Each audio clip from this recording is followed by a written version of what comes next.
sommes de retour à l'émission en compagnie de José Adam, notre expert qui nous aide aujourd'hui à nous démêler dans le merveilleux monde des téléviseurs. José, on sait déjà donc qu'on peut choisir un téléviseur si on préfère le cinéma, les séries. On peut choisir un téléviseur si on préfère le sport également. Mais comment je peux vraiment me démêler pour savoir lequel me convient le mieux? Je pense que vous avez développé quelque chose là-dessus. Surtout si tu veux le faire à partir de chez toi. Oui. Bon, bien, effectivement, sur notre site, maintenant, vous allez retrouver les choix de José. Ce que c'est en réalité, c'est qu'avec mes deux experts, Guillaume et Geoffrey, eux passent le temps à analyser les produits. Puis naturellement, on se fie beaucoup à l'œil humain. OK? Ce que je veux dire par là, c'est qu'on voit beaucoup de tests sur le web avec beaucoup d'appareils sophistiqués. Mais il n'y a rien de mieux que l'œil humain pour se faire une bonne idée. Ouais. Comme c'est pareil aussi pour le son avec les oreilles. Voilà. Donc ici, les choix de José, comme tu peux voir, on a justement mis un genre de catalogue pour les téléviseurs pour le sport, puis les téléviseurs pour le cinéma. Mm-hmm. Donc si on s'en va pour les téléviseurs pour le sport, parce que je sais que c'est ça qui t'intéresse maintenant. Oui, plus? Bien, on a mis des critères. C'est-à-dire que nous, nos critères d'évaluation sont identifiés. Tu peux voir ici qu'on parle de mouvement, de couleur, de contraste, d'angle de vision. Ça a l'air drôle à dire, mais on s'arrête même à ce détail-là. Parce que souvent, on écoute du sport entre amis, en famille. Exact. Alors, l'angle de vision, si on est plusieurs dans cette pièce-là, il ne sera pas bon pour tout le monde. C'est le fun quand même quand tout le monde peut voir la même qualité. Tout à fait. Donc, après ça, plus bas, tu peux voir que le téléviseur qui est mentionné ici, on se trouve à avoir, si tu veux, un pointage. Donc, les critères qu'on a parlé tout à l'heure sont naturellement identifiés avec un pointage. On a un pointage cumulatif et un peu plus bas, tu as les forces et les faiblesses du téléviseur et naturellement la conclusion, c'est-à-dire à qui il s'adresse. Okay. Et pourquoi on l'a choisi? Parce que tu peux voir plus haut, on avait un logo qui s'appelle « Choix de José Sport ». Donc, ça veut dire que ce téléviseur-là, il peut être bon pour écouter des films. Parce que si je regarde tantôt, je t'ai mentionné, un détail important, c'est le HDR pour écouter des films sur un téléviseur. Bien ici, je vois que le HDR est à 14 sur 15, donc c'est excellent. D'accord. Mais on l'a quand même classifié surtout pour le sport. Parce qu'il y a des critères importants, des détails qu'il va chercher qui sont vraiment très plaisants quand on écoute des émissions de sport. Et naturellement, la fluidité de l'image est excellente. Parfait. Alors, ça me permet de me faire une idée du genre de téléviseur que je voudrais voir spécifiquement une fois rendu ici en magasin, ou simplement le commander également directement de chez moi, finalement. Oui, tu pourrais effectivement le commander parce que si on va plus bas, naturellement, tu peux aller voir les prix et rentrer dans la fiche du produit qu'on est en train de regarder là. Tu vas pouvoir aller voir justement à quel prix on le fait et sois assuré que pour être sur le web et avec les investissements que j'ai faits dernièrement avec un nouveau site, on est très compétitif au niveau des prix. D'accord. Mais si je veux venir en magasin, évidemment, pour le voir de mes yeux, parce que tu m'as dit que c'est très important, j'aurai quand même une idée là où je pourrais me diriger directement, ne pas perdre trop de temps dans le magasin pour faire regarder un petit peu partout et venir un petit peu mélanger, parce que c'est ça que ça donne souvent. Exactement. Puis en plus, ben écoute, tu vas pouvoir rencontrer mes experts qui vont t'expliquer justement pourquoi que ce téléviseur-là va te convenir le mieux. José, pendant que ces images-là se déroulaient sous mes yeux, que j'avais plein d'informations justement sur le site de la Maison Adam, je remarquais OLED, QLED sur les téléviseurs et ainsi de suite.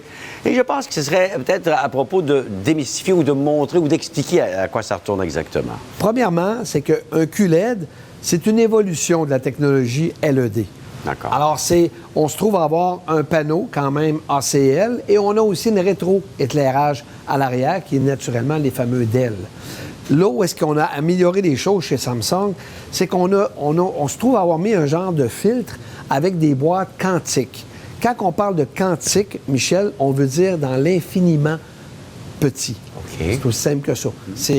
Donc, on peut dire que c'est tellement minuscule, parce que j'ai déjà vu le genre de fil qu'ils mettent, là, c'est tellement minuscule que c'est quasiment à la grosseur d'une tête d'épingle. Et à l'intérieur de ces petites boîtes-là, on va mettre les 3 couleurs principales. Wow. Et le bleu, le rouge et le vert, là, qui fait notre palette complète de couleurs. Ce que ça a apporté vraiment, c'est beaucoup plus de nuances de couleurs que les autres téléviseurs DEL. Donc, on peut dire qu'un QLED a des couleurs beaucoup plus élaborées qu'un DEL conventionnel. Et en plus de ça, chez Samsung, on a vraiment poussé la luminosité à des niveaux vraiment exceptionnels. Donc, on arrive avec des téléviseurs qui vont donner jusqu'à 1500 nits et plus présentement. Des nits, j'ai entendu des nits, c'est nouveau ça dans le vocabulaire, je ne sais pas, c'est la première fois que j'entends, qu'est-ce que c'est? Écoute, c'est une unité de mesure qui détermine finalement la luminosité. OK, pour te donner un petit aperçu, une ampoule que tu regardes avec tes yeux, on sait que si on regarde une ampoule, tout de suite, on reste comme marqué dans notre vision, mais on a 1800 nits sur une ampoule.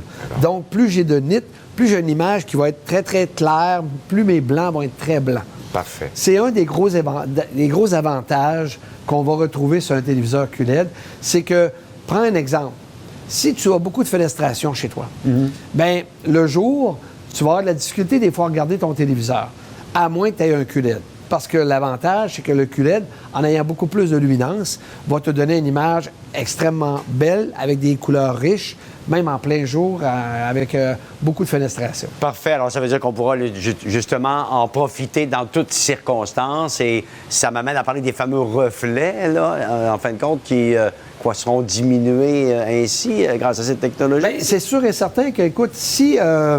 quand tu as un téléviseur qui a une forte brillance, bien, tu as moins de reflets. Ça, c'est automatique.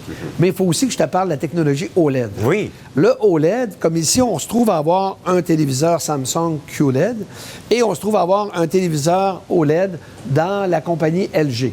Alors, la technologie OLED est vraiment une nouvelle technologie. On est complètement différent de ce qui se fait comme téléviseur Dell ou QLED.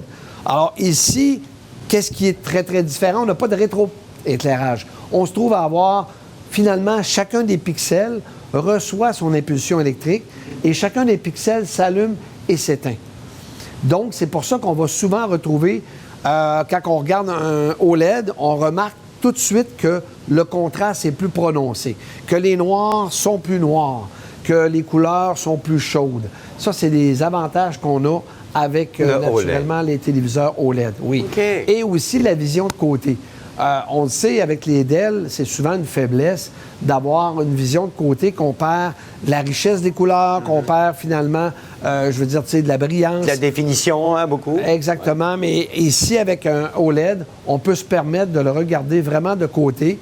Donc, si on est en famille, on est entre amis, on est en train d'écouter du sport ou des films, bien, tout le monde voit une image aussi contrastée, aussi riche en couleurs, aussi riche en brillance. Parfait. Alors, OLED, QLED, oui. Ça dépendra de ce que le client aura choisi, ce qu'il veut comme définition globale de l'écran. Oui, oui, effectivement, puis aussi de ton environnement.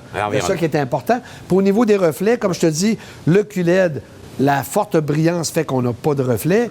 Et chez la technologie OLED, on a un filtre anti-reflet qui est très performant puis qui élimine, je vous dirais, à la grande majorité des reflets. Donc, on vient de régler le cas des reflets, hein, avec ça? Ben oui. Il me reste à te parler de quelque chose à propos des téléviseurs intelligents. Oui. Ça, bien entendu, on l'entend beaucoup, cette appellation-là, quand on voit les gens, quand on entend les gens nous en parler.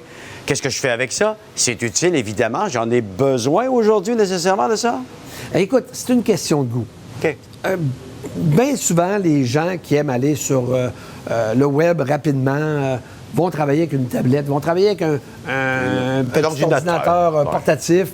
Je vois plus ça que sur les téléviseurs. Par contre, on a tellement eu d'améliorations parce que je te dirais qu'au tout début, c'était difficile de naviguer. C'était premièrement les systèmes étaient lents et on avait des télécommandes pour naviguer où est-ce qu'on pesait des boutons, on allait chercher. Tu sais, c'était pas. Tu sais, aujourd'hui, on a des claviers, je veux dire, sans fil. C'est plus facile de naviguer que ça l'était dans le temps. Mais prends un exemple. Si je regarde ici, on est en train de regarder sur Netflix.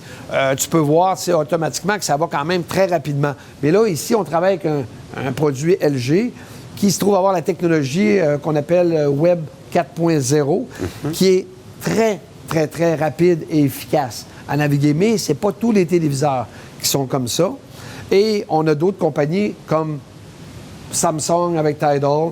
On a aussi le Google TV avec Sony, qui est très intéressant parce que c'est lui qui offre le plus de contenu. OK. Tu sais, mais des fois, d'avoir beaucoup de contenu peut ralentir aussi la navigation. Donc, tu me suggères téléviseur intelligent parce que je suis quoi dans l'avenir plus avec ça? Bien, c'est surtout si toi, t'aimes aller naviguer, aller voir. Tu es en train de regarder un film et tu veux vraiment, aller voir peut-être, c'est qui cet artiste-là? OK. Tu veux en connaître un peu plus. Ouais. Mais c'est sûr qu'aujourd'hui, on a la chance d'avoir des assistants vocaux. Ouais. Ça, je te dirais que ça vient de révolutionner encore plus la télévision intelligente. Parce que là, quand tu vas vouloir aller voir quelque chose, tu vas juste donner une commande Tout à partir de ta télécommande. Voilà. Ça, moi, je trouve ça vraiment un gros avantage. Au début, qu'on avait les télévisions intelligentes, je trouvais que c'était un petit peu... c'était plus un handicap que d'autres choses parce que c'était pas aussi rapide. Mais aujourd'hui, on a des systèmes qui sont rapides et on a justement l'assistant vocal qui va vraiment te donner de l'efficacité encore plus. Faire une partie du travail. Oui, exact. José, on va se retrouver dans quelques instants pour une belle conclusion de cette première émission sur les télés à la Maison Adam.